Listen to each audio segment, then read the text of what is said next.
What's going on, everyone? Welcome back to the show.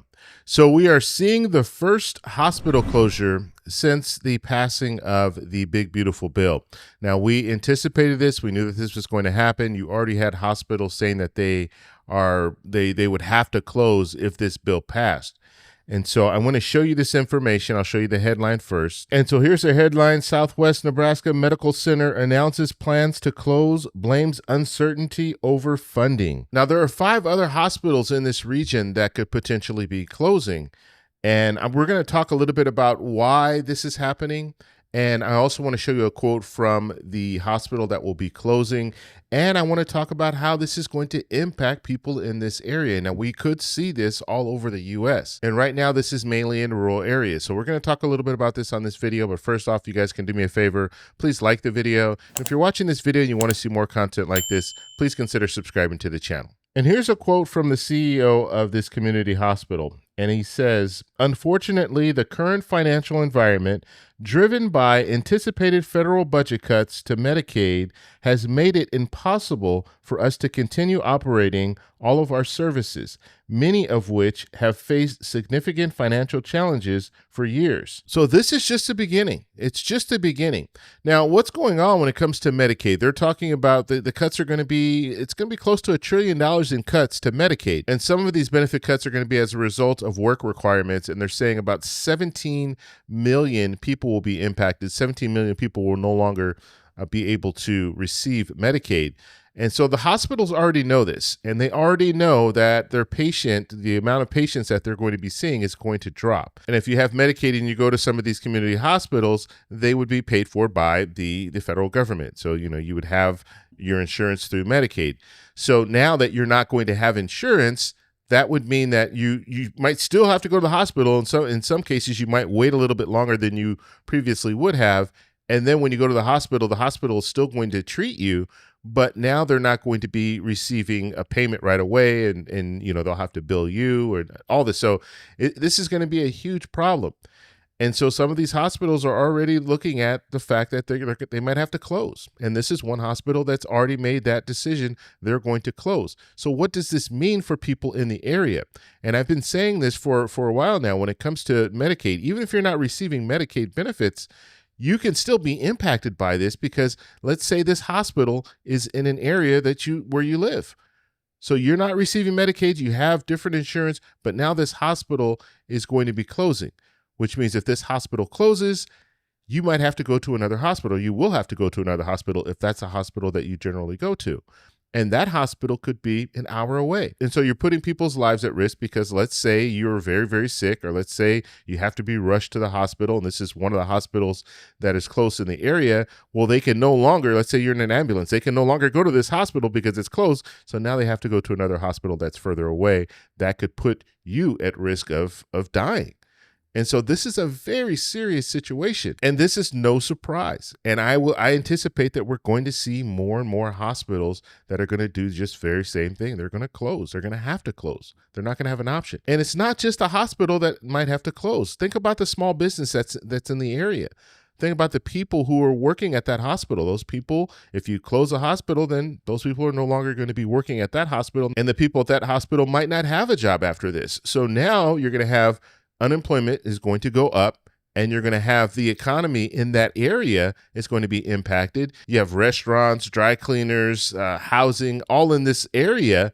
Well, that's all going to be impacted.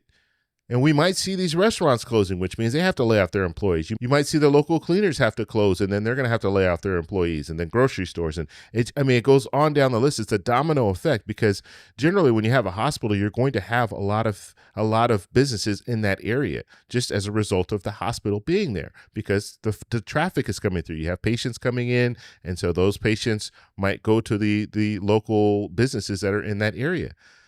And so this is going to have a major impact. And just think, this is just one that we're talking about in Nebraska, but multiply that by hundreds, if not thousands, of different hospitals that are closing all around the U.S. at the same time. That is going to have a major impact on our economy. And so I know some people are saying, well, I hear Democrats saying that it's going to be really bad, and Republicans saying that it's going to be really good when it comes to the big, beautiful bill. But there's always bad and good when it comes to a bill. Let's just put that out there first. I mean, there's always benefits. Someone is going to benefit from this.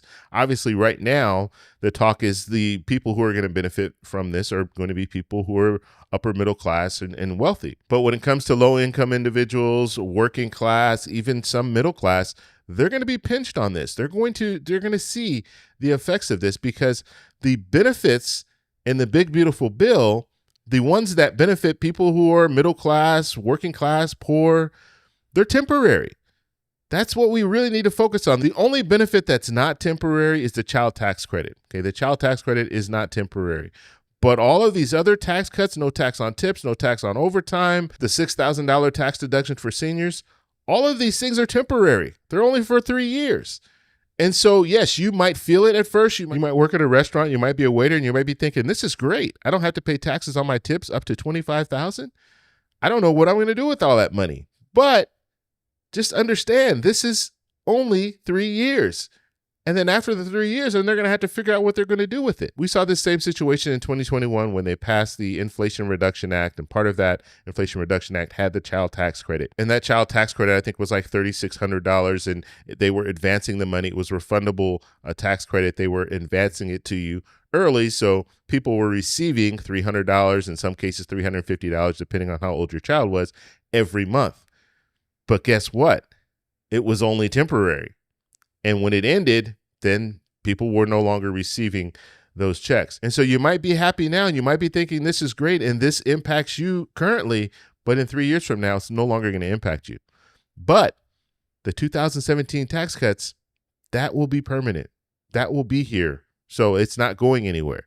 Now, what I would have liked to have seen them do is say, okay, we're either going to limit the 2017 tax cuts, so we'll put an expiration date on that, and then put an expiration date on everything else and have it the same. That way, when they look to renew this bill, they can look at everything at the same time, and there's more urgency because that 2017 tax cut will be expiring with everything else. But now that 2017 tax cut is not going to expire. It's permanent. So these other things, they could just say, well, we're just not going to take those up anymore. The main reason why we see this big, beautiful bill is because of the 2017 tax cuts. That is the reason why we see this bill. And all these other little things that they added to this bill, they just added it just to satisfy some of the different Congress people. That's all they did. And then satisfy the president, because the president did put promises out there, no tax on tips, no tax on overtime. And he put out there no tax on Social Security, but they didn't get to that. They said they couldn't do it because of the Byrd rule. And so they had to do this tax deduction, the $6,000 tax deduction that is really not targeted for Social Security. It's really just targeted on seniors. So there are a lot of people on Social Security benefits that are not going to benefit from this $6,000 tax deduction. And so getting back to the hospitals, though, I do want to know what you guys think about this whole thing. Do you think that we're going to see more and more hospitals that are going to be closing? And if you live in a rural area, put a comment in the comments below. How close is the nearest hospital to you? And have you heard talks of the hospitals near you closing? Let me know that in the comments below. If you like this video, please give me a thumbs up. Please subscribe for more, and I'll talk to you in the next one. Bye. So that's all we have for this video. Make sure if you guys want to send me an email, you can do that, david@thetecshow.com. Like the video, subscribe for more, and check out these videos over here for some more great content. Talk to you later. Bye.